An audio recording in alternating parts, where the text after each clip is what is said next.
ይሄ ቪዲዮ ለወንዶች ነው። ክፍል 1 ጤናማ በሆነ መንገድ የቴስቶስትሮን መጠንን ለማስተካከል የሚያግዙ 4 ምግቦችን በዚህ ቪዲዮ ነግራችኋለሁ። የመጀመሪያው እንቁላል ሲሆን በውስጡ ያለው ከፍተኛ ቫይታሚን ዲ እና ኮሌስትሮል ለቴስቶስትሮን ሆርሞን መመረት ትልቅ አስተዋጽኦ አለው።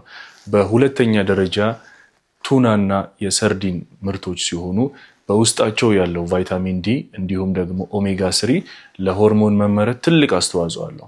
በሶስተኛ ደረጃ በማግኒዥየም የበለጸጉት ቆስጣና ጎመን ሲሆኑ ይህ በቀጥታ ከቴስቶስትሮን መመረት ጋር የተገናኘ ነገር አላቸው። በአራተኛ ደረጃ ጤናማ የሆነ ቅባትን በውስጣቸው የያዙት እንደ ኦሊቭ ኦይል ወይም ደግሞ የወይራ ዘይት እንዲሁም ደግሞ ኦቾሎኒ ሲሆኑ ከሆርሞን መመረት ጋር ቀጥተኛ የሆነ ግንኙነት አላቸው።